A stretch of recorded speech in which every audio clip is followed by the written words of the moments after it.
Environment and ecology का यह 5th chapter है शंकर आईएएस बुक से। इसका जो पहला टॉपिक है पोल्यूटेंट, और इसको डिस्कशन करने से पहले मैं बता दूं कि इन्वायरमेंटल पोल्यूशन जो चैप्टर है ये इतना इम्पोर्टेंट है कि यहाँ से हर साल मेंस में हर साल मिनिमम एक क्वेश्चन और पीटी में मिनिमम एक क्वेश्चन होता ही है यहाँ से। और क्योंकि ये करंट में भी हमेशा रहता है और करंट में इससे रिलेटेड बहुत सारे इशूज आते हैं, बहुत सारे प्लान, बहुत सारे एक्ट आते हैं, तो इसको हम डिटेल में पढ़ेंगे। और इससे रिलेटेड करंट्स भी जो थे उसको भी हम डिटेल में पढ़ेंगे, और जो है कि इसको हम 2 पार्ट में डिवाइड करके पढ़ेंगे क्योंकि काफ़ी बड़ा चैप्टर है ये। तो स्टार्ट करते हैं हमारा पहला टॉपिक पोल्यूटेंट। पोल्यूटेंट ऐसे सब्सटेंस होते हैं, ऐसे मटेरियल होते हैं जो कि नेचर में, जो कि नेचुरल चीज़ों में एक एडवर्स इफेक्ट डालते हैं, that is called the pollutant. ठीक है, पोल्यूटेंट कुछ भी हो सकते हैं। पोल्यूटेंट जैसे स्मोक से ले लो, स्मोक की वजह से क्या होता है कि लंग्स में प्रॉब्लम होती है, या इंडस्ट्री ऑटोमोबाइल से निकली हुई कोई केमिकल, कोई गैस होती है तो वो भी नेचर पे एडवर्स इफेक्ट डालती है। ठीक है, तो रेडियो एक्टिव सब्सटेंस ले लो, गामा रे, एक्स रे वहाँ से जो निकलती हैं, सारी की सारी क्या होती हैं कि एक एडवर्स इफेक्ट नेचर पर डालती हैं, नेचुरल चीज़ों पर डालती हैं, और इस वजह से इनको पोल्यूटेंट बोलते हैं।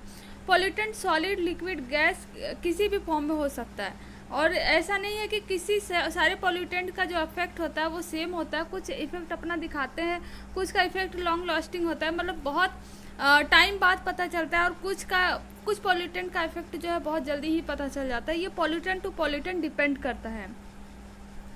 तो पोल्यूटेंट को क्लासीफाई कैसे करेंगे? फिर पोल्यूटेंट को क्लासीफाई करते हैं 4 बेसिस पे। पहला है according to the form in which they persist after the release into the environment.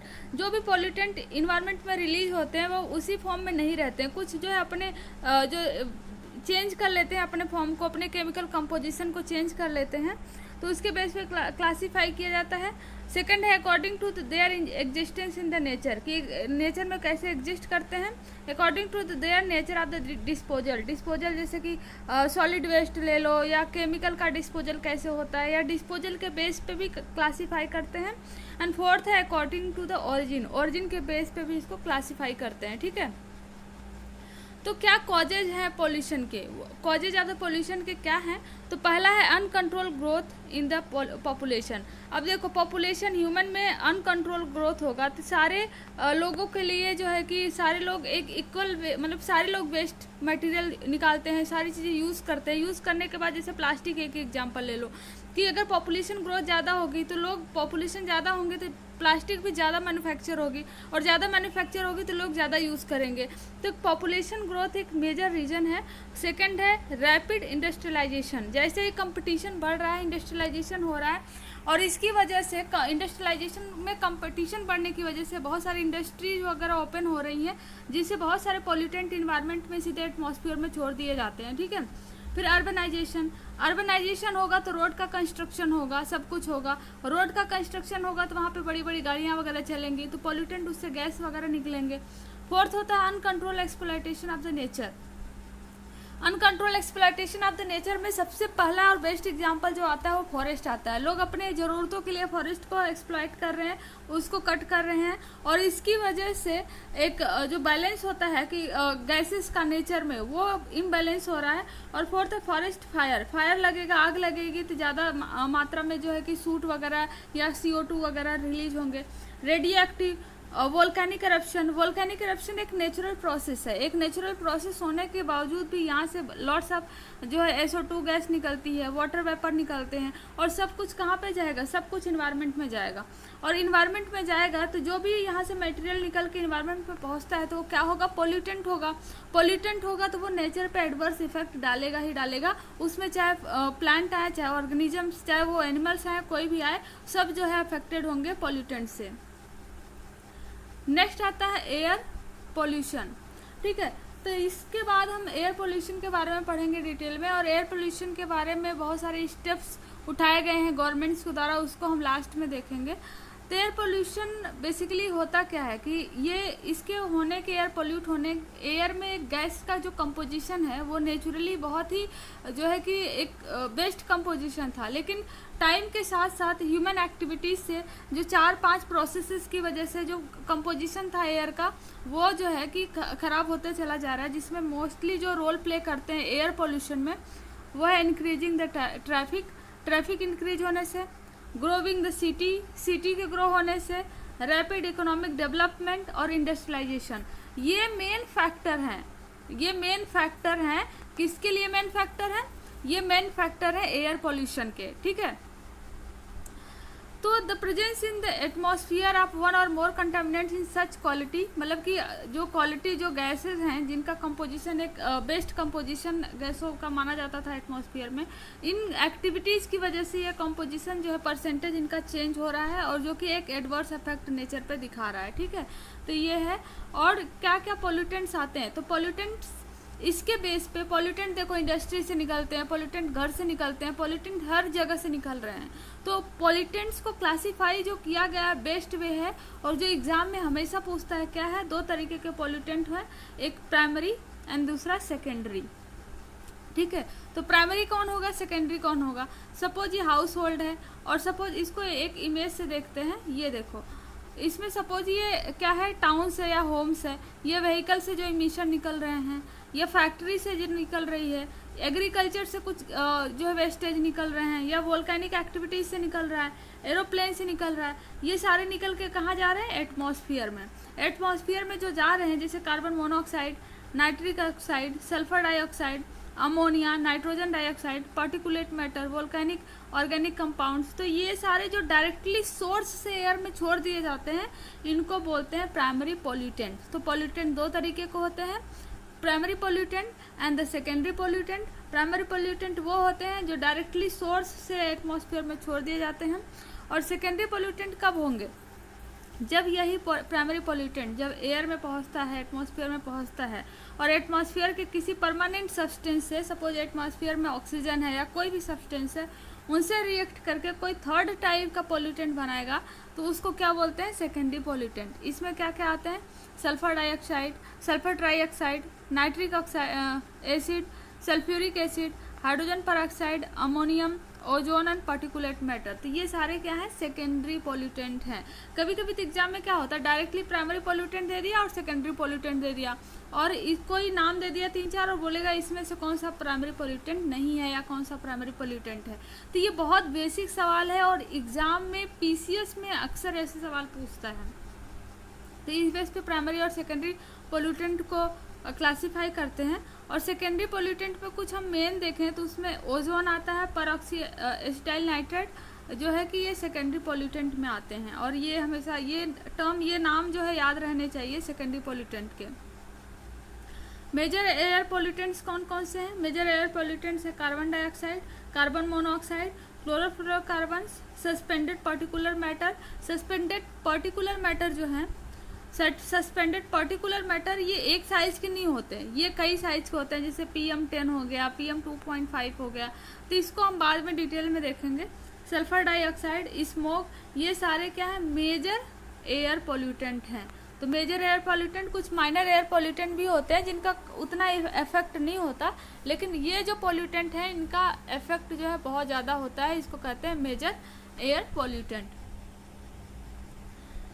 इसको फिर जो मेजर एयर पोल्यूटेंट है इसको एक एक करके हम डिटेल में पढ़ेंगे, क्योंकि अक्सर एग्जाम में पूछता है कि इसके सोर्सेस क्या हैं, ठीक है। तो इसके सोर्सेस के बारे में हम अक्सर एग्जाम में पूछता है, तो इसको हम एक एक करके सारे पोल्यूटेंट्स को पढ़ेंगे। पहला है carbon monoxide.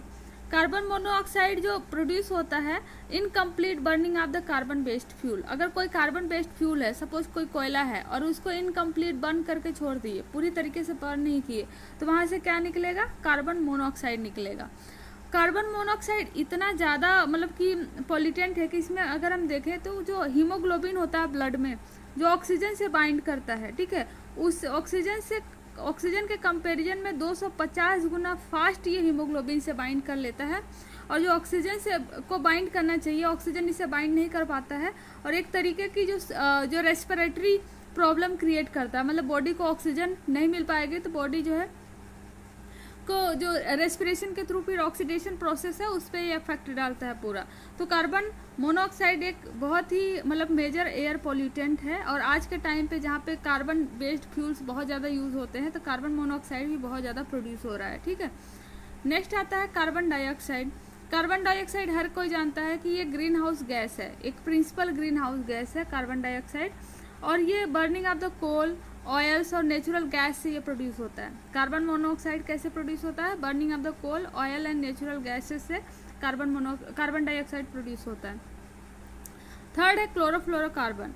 Chlorofluorocarbon air conditioning जो सिस्टम होता है, जैसे रेफ्रिजरेटर वगैरह हो गया, तो यहाँ से प्रोड्यूस होता है क्लोरोफ्लोरोकार्बन।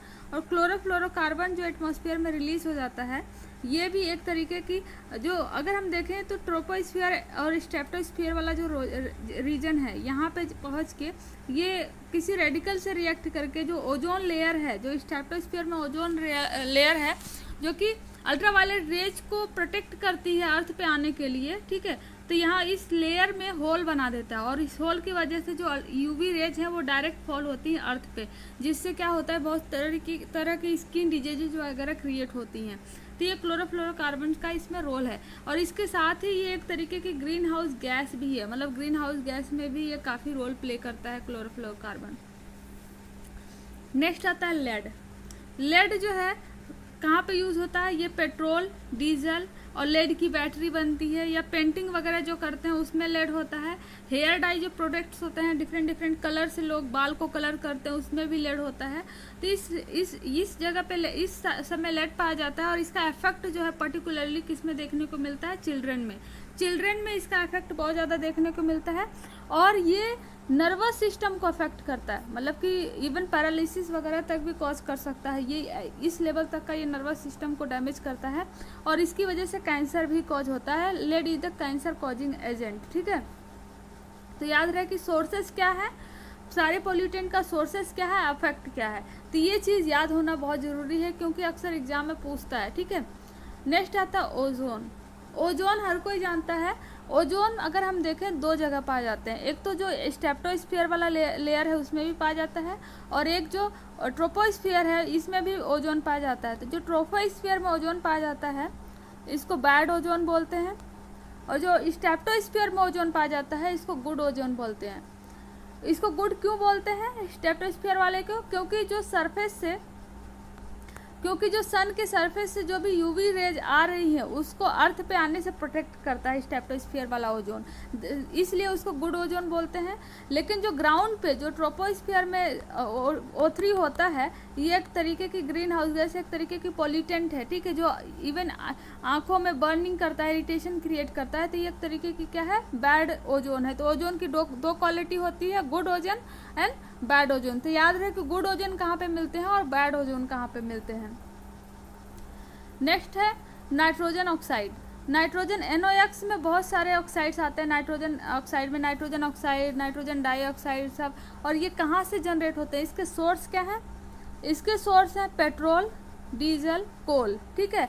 और ये इसका इफेक्ट क्या है? इसका इफेक्ट है कि ये वाटर के साथ, जब भी बारिश होता है तो वाटर के साथ रिएक्ट करके ये H2SO4 बना लेती है। क्या बनाती है? Sulphuric acid. और सल्फ्यूरिक एसिड जो है एक तरीके की एसिड है जो प्लांट के ग्रोथ को जो इनहिबिट करता है, और ये बहुत सारा इफेक्ट डालता है। इवन स्किन के डिजीज भी ये कॉज करता है। एसिड की वजह से बहुत सारी स्किन डिजीजेज भी हो जाती हैं। तो ये नाइट्रोजन ऑक्साइड का है। नेक्स्ट आता है सस्पेंडेड पार्टिकुलर मैटर।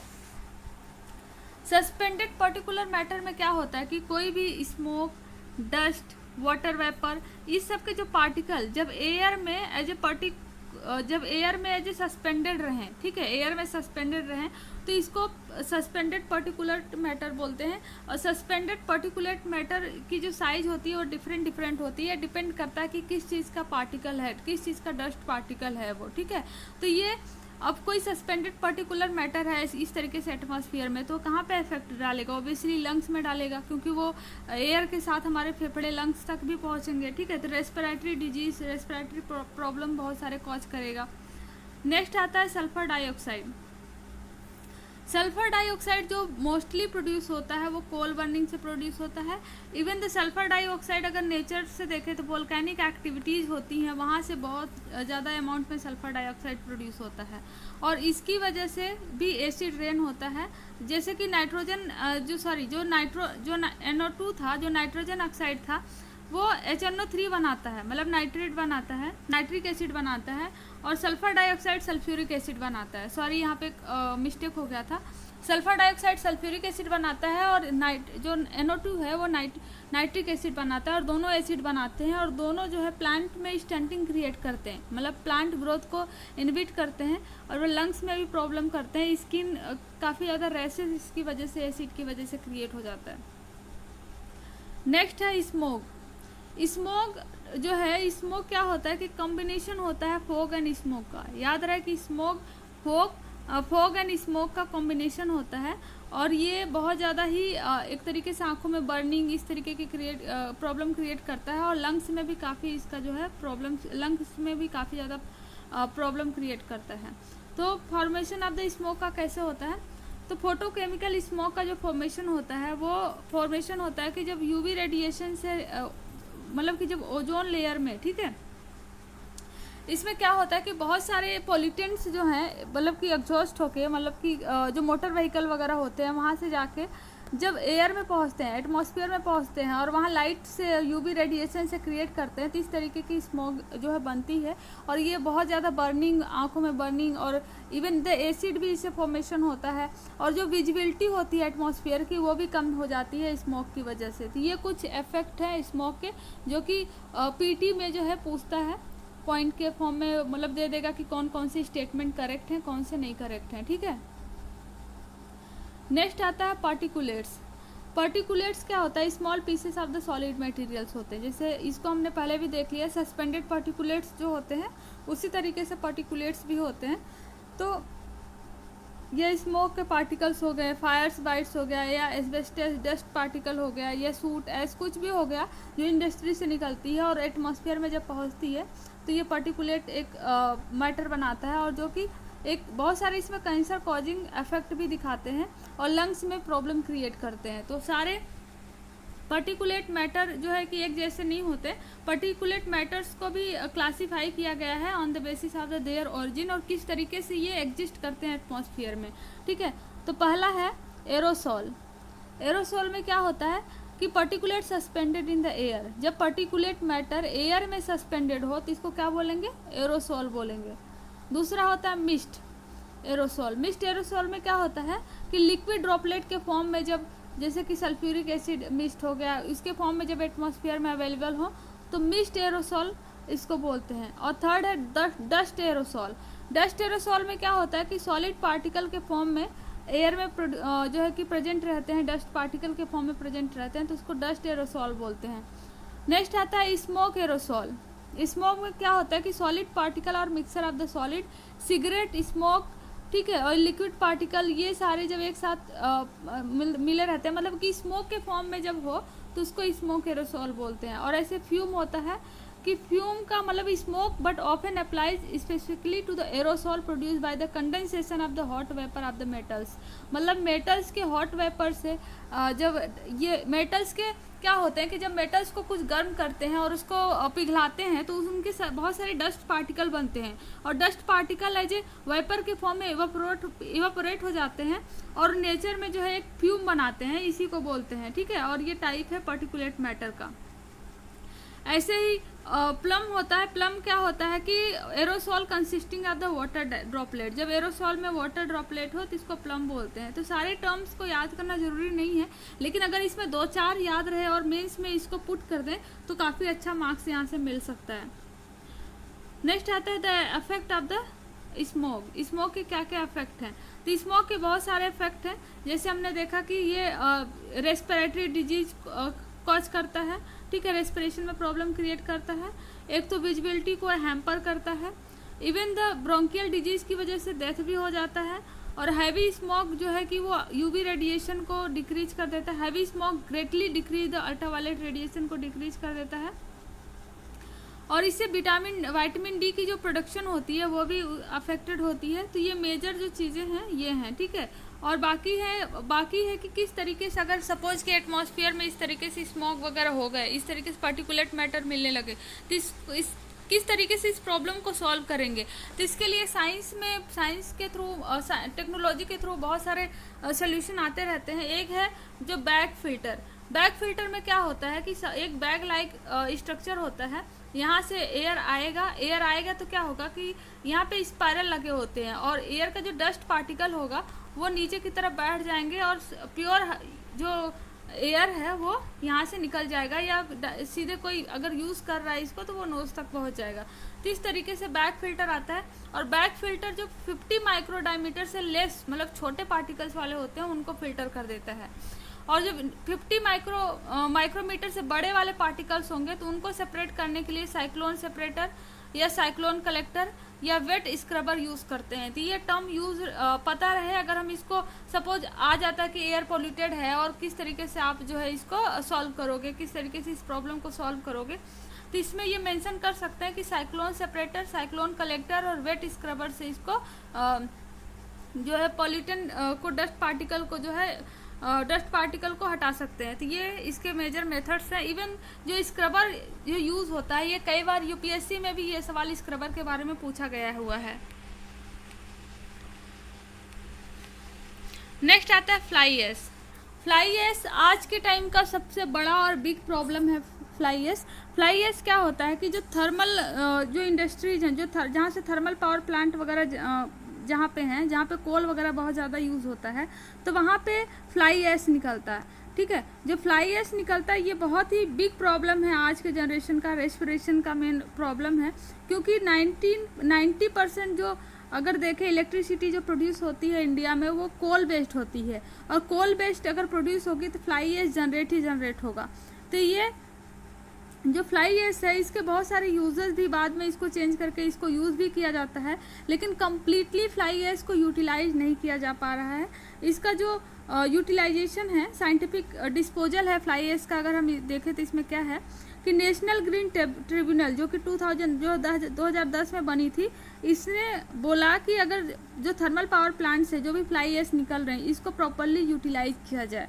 ठीक है, तो प्रॉपरली यूटिलाइज कैसे किया जाएगा इस चीज़ को कि प्रॉपरली अगर इसको सपोज कोई ईंट वगैरह ब्रिक्स वगैरह बनाने में यूज़ कर लिए, ब्रिक्स बनाने के साथ साथ इसको जो खेतों में भी इसको अप्लाई करते हैं एसिडिटी वगैरह को कम करने के लिए। ठीक है, तो ये सारी कई जगह है जहाँ पे इसको यूटिलाइज़ किया जा रहा है, लेकिन अभी इसका यूटिलाइजेशन 50% भी नहीं है। तो इसको अगर यूटिलाइज करना, इवन नेशनल ग्रीन ट्रिब्यूनल ने ये बोला कि इस चीज़ का फ्लाई ऐश का यूटिलाइजेशन रोड कंस्ट्रक्शन में भी किया जाए।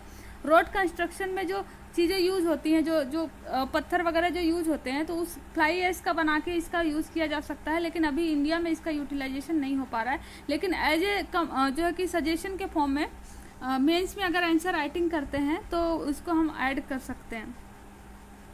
नेक्स्ट आता है एनवायरमेंटल इफेक्ट क्या क्या है। If fly ash is not captured, अगर इसको कैप्चर्ड नहीं किया जाएगा तो ये वाटर और एयर दोनों को पोल्यूट करेगा, सबसे पहली बात। दूसरी बात यह है कि थर्मल पावर प्लांट से जो निकल रहा है, ठीक है, जिस तरीके से फ्लाई ऐश निकल रहा है एयर में, क्योंकि इनके साइज बहुत छोटे होते हैं, तो एयर में सीधे एटमॉस्फेयर में ये क्या होते हैं कि फ्लाई करते रहते हैं, और इसकी वजह से रेस्पिरेटरी प्रॉब्लम बहुत सारी होती है, रेस्पिरेटरी डिजीज़ बहुत सारी मतलब स्टार्ट हो रहे हैं। तो इसकी दो प्रॉब्लम है, पहला ये कि एयर एंड वाटर दोनों को पोल्यूट करेगा, दूसरा ये है कि रेस्पिरेटरी प्रॉब्लम्स भी ये क्रिएट करेगा। ठीक है, फिर आता है policy measures of the ministry of environment and forest. तो मिनिस्ट्री ऑफ इन्वायरमेंट और फॉरेस्ट भी बहुत सारे पॉलिसी अपने स्टार्ट कर रही है फ्लाई ऐश को यूटिलाइज करने के लिए। तो 2009 में ministry of environment and forest ने एक नोटिफिकेशन जारी किया था 2009 में, और इसके थ्रू जो है फ्लाई ऐश को यूटिलाइज करने के लिए बहुत सारे प्रोजेक्ट में, जैसे कंस्ट्रक्शन प्रोजेक्ट हो गया, रोड कंस्ट्रक्शन हो गया, ठीक है, 3 सारी चीज़ों में बोला था कि फ्लाई ऐश का यूटिलाइज करने के लिए ministry of environment and forest ने बोला था 2009 में। लेकिन अभी 2020 है, लेकिन ऐसा कुछ भी ज़्यादा स्टार्ट नहीं हुआ है फ्लाई ऐश को लेके। नेक्स्ट आता है कंट्रोल मेजर्स। ठीक है, तो selection of the suitable fuel, मतलब fuel with sulphur content and its efficient utilisation, modification in industrial process and equipment to reduce the emission. मतलब कि कहने का ये मतलब है कंट्रोल मेजर्स में कि इस तरीके के सुटेबल फ्यूल यूज़ करो कि जिससे पॉल्यूटेंट बहुत कम निकले और जो बहुत ज़्यादा एफिशिएंट हो। ठीक है, और जो प्रॉपर जो है चिमनी, रेसिडेंशियल फेज है, रेसिडेंशियल जो एरिया है वहाँ पे इस तरीके की इंडस्ट्री की सेटिंग नहीं करनी चाहिए थर्मल की, या चिमनी वगैरह का प्रॉपर इंस्टॉलेशन करना चाहिए। तो ये कुछ सजेशन है जो हम ऐड कर सकते हैं आंसर राइटिंग में। गवर्नमेंट के क्या इनिशिएटिव है? गवर्नमेंट के इनिशिएटिव है कि जो एयर पोल्यूट हो रहा है उसके लिए 3 इनिशिएटिव जो बहुत ही इंपॉर्टेंट है। पहला national air quality monitoring programme, second है national ambient air quality standard और थर्ड है नेशनल एयर क्वालिटी इंडेक्स, जो कि हर साल रिलीज होता है नेशनल एयर क्वालिटी इंडेक्स। और ये तीनों ही गवर्नमेंट के इनिशिएटिव हैं और बहुत ही इंपॉर्टेंट है, ठीक है। तो इसको भी हम ऐड कर सकते हैं आंसर राइटिंग में। Air pollution in India, India में एयर पॉल्यूशन की बात करें तो ये टॉप रैंक्ड जो कंट्री है according to world health organisation. World health organisation के अकॉर्डिंग देखें तो इंडिया जो टॉप रैंक कंट्री है पॉल्यूशन के, एयर पॉल्यूशन के मामले में, ठीक है। और वही इस साल 20 जो कंट्री हैं टॉप मोस्ट पॉल्यूटेड 20 कंट्री में 20 सिटी में 13 सिटी तो इंडिया की हैं। हर साल पूरे वर्ल्ड के जो सिटीज़ हैं कहाँ पे सबसे ज़्यादा रहने लायक हैं वहाँ के पोल्यूशन को चेक करते हैं तो 20 जो टॉप मोस्ट सिटीज़ हैं जहाँ पे पोल्यूशन सबसे ज़्यादा देखने को मिले हैं उसमें 13 सिटी सिर्फ जो है इंडिया से ही है। नेशनल एयर क्वालिटी इंडेक्स की बात करें तो नेशनल एयर क्वालिटी इंडेक्स जो है वो स्टार्ट किया गया था 2014 में स्टार्ट किया गया था। और इसमें क्या क्या मेजर करते हैं ये बहुत ही इंपॉर्टेंट है। इसमें 8 पोल्यूटेंट को मेजर करते हैं नेशनल एयर क्वालिटी इंडेक्स में। पहला है PM10, सेकंड है PM2.5, NO2, SO2, CO, O3, NH3 and lead, ठीक है। तो ये 8 पर्टिकुलेट मैटर याद ही होने चाहिए। और इसमें क्या करेगा कि एक हटा देगा कुछ और ऐड कर देगा और बोल देगा कि नेशनल एयर क्वालिटी इंडेक्स में किसको नहीं मेजर किया जाता है, और या तो 7-8 दे देगा और बोलेगा इसमें किसको किसको मेजर किया जाता है। तो ये बहुत ही इंपॉर्टेंट फैक्ट है फॉर द प्रीलिम्स। नेक्स्ट आता है national clean air programme. National clean air programme जो है ये इनिशिएट किया गया था गवर्नमेंट के द्वारा, सेंट्रल सेक्टर ये स्कीम है। और इसका एम है कि 2024 तक, मतलब कि 2024 तक जो एयर पोल्यूशन है इंडिया का उसको 20 से 30% रिड्यूस करना। और उसमें बेसिकली क्या क्या PM10 और PM2.5, मतलब PM10 पर्टिकुलेट मैटर 10 और पर्टिकुलेट मैटर 2.5 को 20 से 30% रिड्यूस करना है 2024 तक। और इसके लिए बेस ईयर जो है 2017 लेना है। तो ये बहुत ही इंपॉर्टेंट है नेशनल क्लीन एयर प्रोग्राम। और खासकर इस साल पूछा जा सकता है क्योंकि इस साल पहली बार हुआ कि इंडिया के 13 सिटी जो है 20 टॉप जो सिटी जो पॉल्यूटेड सिटी में से मतलब कि काउंटेड हुई है। नेक्स्ट आता है graded response action plan. Graded response action plan जो है नोटिफाई किया गया था 2017 में फॉर प्रिवेंशन कंट्रोल एंड जो मेजर करने के लिए दिल्ली के पोल्यूशन को। तो ये पूछा जा सकता है कि ग्रेडेड रिस्पॉन्स एक्शन प्लान जो है कहाँ पे स्टार्ट किया गया था।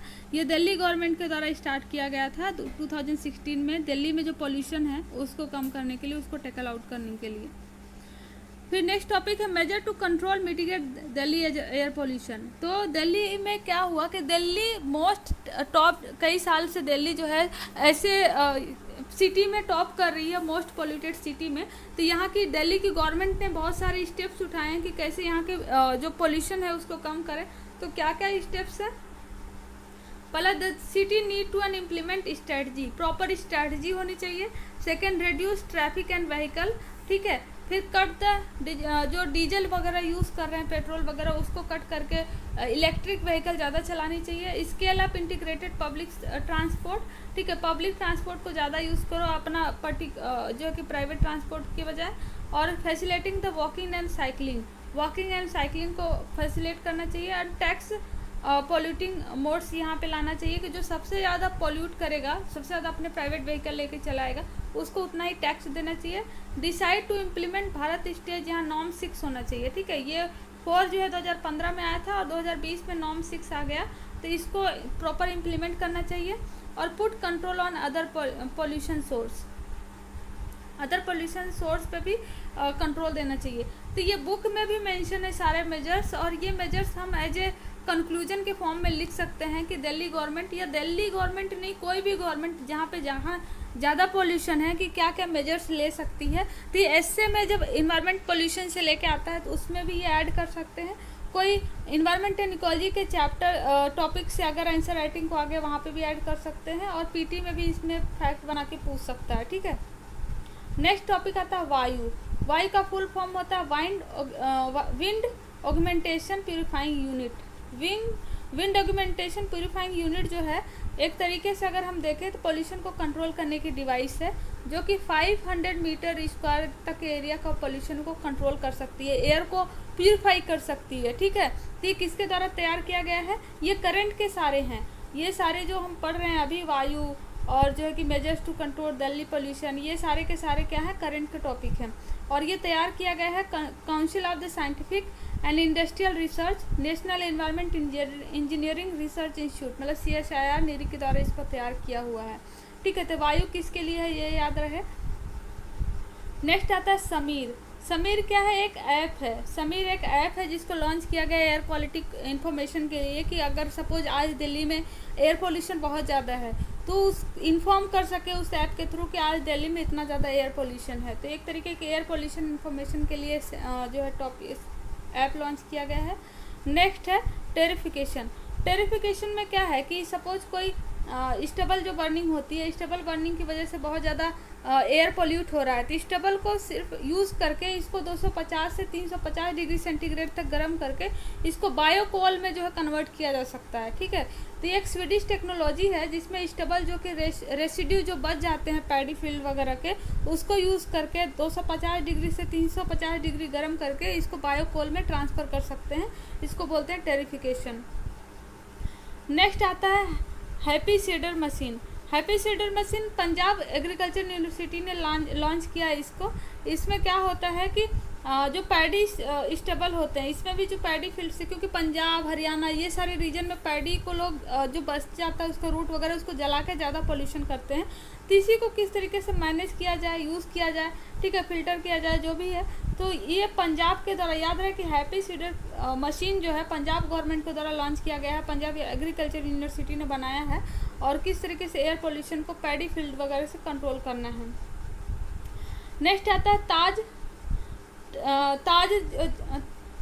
ट्रेपीजियम जोन, TTZ जोन बोलते हैं। TTZ जोन क्या होता है कि लगभग 10,400 स्क्वायर किलोमीटर एरिया जो ताजमहल है वहाँ से 10,400 स्क्वायर किलोमीटर जो का जो एरिया है वहाँ पे गवर्नमेंट ने सुप्रीम कोर्ट ने ये बोला है कि उस एरिया में कोई भी इंडस्ट्री नहीं लग सकती है, क्योंकि इसकी इंडस्ट्री की वजह से, इनके पोल्यूशन की वजह से जो बेस्ट वहाँ के यूनेस्को वर्ल्ड हेरिटेज साइट में है, जैसे ताजमहल हो गया, आगरा फोर्ट हो गया, फतेहपुर सिकरी हो गया, तो इनको बहुत इफेक्ट पड़ता था। तो सुप्रीम कोर्ट ने बोला कि इन जगहों पे लगभग इतने स्क्वायर किलोमीटर एरिया में कोई भी इंडस्ट्री, कोई भी फैक्ट्री ऐसी नहीं बनेगी जो कि ताजमहल, आगरा फोर्ट और फतेहपुर सिकरी को पॉल्यूट करे। तो ये था आज का टॉपिक, जो ये आज का टॉपिक था 5th चैप्टर से। इसको 2 पार्ट में डिवाइड करेंगे। तो हमने कुछ करंट के करे, कुछ स्टैटिक पोर्शन करें, और लगभग इतने ही टॉपिक्स और बचे हैं इस चैप्टर का। ये चैप्टर थोड़ा बोरिंग है बट बहुत ही इम्पोर्टेंट है। ये मेंस और पीटी का बेस्ट मतलब कि फेवरेट चैप्टर है और फेवरेट टॉपिक है, जहाँ से हमेशा पूछता है।